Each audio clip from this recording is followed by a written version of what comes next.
Hit pay કમિશનને લઈને વધુ એક મહત્વની અપડેટ સામે આવી છે.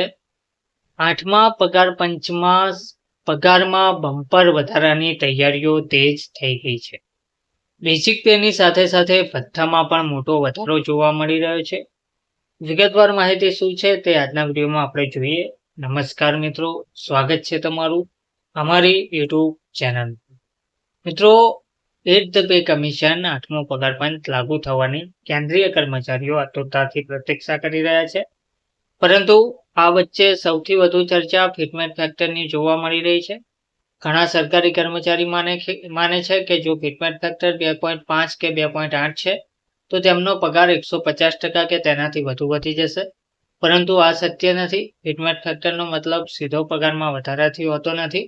ફિટમેન્ટ ફેક્ટર એક મલ્ટીપ્લાયર છે જે તમારી વર્તમાન બેઝિક સેલરી પણ ગણવામાં આવે છે, જેથી બદલાયેલું પે સ્ટ્રક્ચર હેઠળ તમારી નવી બેઝિક સેલરી નક્કી થઈ શકે છે. પરંતુ નવા પગાર પંચ હેઠળ આ વખતે પગારમાં સારો વધારો થવાની આશા છે.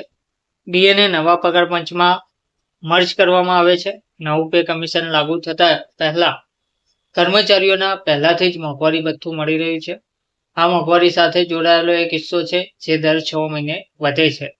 જ્યાં સુધી નવું પે કમિશન લાગુ થાય છે ત્યાં સુધી ડીએ હંમેશા બેઝિક પેના 50 કે 100 કે 125% સુધી પહોંચી જાય છે. જ્યારે નવું પે સ્ટ્રક્ચર લાગુ થાય છે તો જમા થયેલ ડીએ પહેલા બેઝિક પેમાં સામેલ કરવામાં આવે છે અને પછી ફિટમેન્ટ ફેક્ટર લાગુ કરવામાં આવે છે. અને માત્ર બાકીનો હિસ્સો જ મુખ્ય વધારો બને છે. 7મા પગાર પંચ હેઠળ ફિટમેન્ટ ફેક્ટર 2.57 બેઝિક પે સાથે મર્જ કરવા પર ડીએ 125% સુધી પહોંચી ગયું છે. ઉદાહરણ તરીકે બેઝિક પે ₹7,000, 125% પર ડીએ ₹8,750 પહેલાથી જ મળી રહેલા ટોટલ ₹15,750 2.57 ગુણ્યા કર્યા બાદ નવો બેઝિક ₹18,000. તો અસલી વધારો ₹18,000 માઇનસ ₹15,750 બરાબર ₹2,250 થયો ગણાય. અસલી વધારો લગભગ 14.3% જેટલો હતો.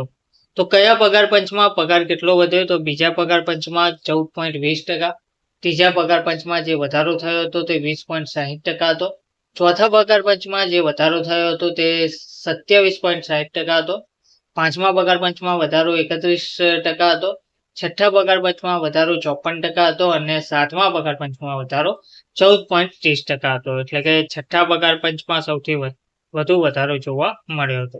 હિટ ધ પે કમિશનમાં શું આશા છે? તો વર્તમાન સ્થિતિ અત્યારનું બેઝિક પે લેવલ ₹18,000, વર્તમાન ડીએ 58%, હિટ ધ પે કમિશનના લાગુ થવામાં ઓછામાં ઓછા 18 થી 24 મહિનાની આશા છે.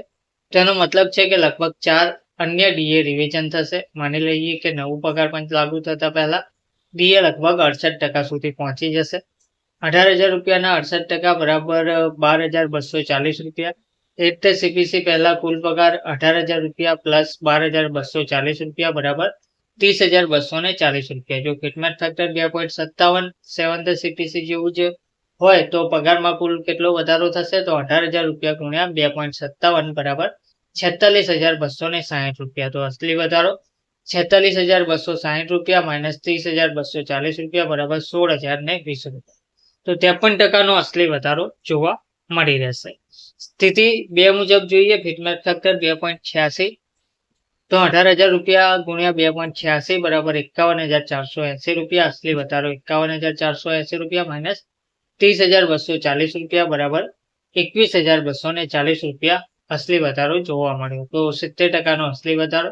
આ એક મોટો વધારો હશે અને કર્મચારી યુનિયનોની માંગની નજીક હશે. તો હવે જોવાનું એ રહ્યું કે કેટલો ફિટમેન્ટ ફેક્ટરમાં વધારો કરવામાં આવે છે. પરંતુ પગારમાં બમણો વધારો થશે તેવું સ્પષ્ટપણે જોવા મળી રહ્યું છે. ધન્યવાદ.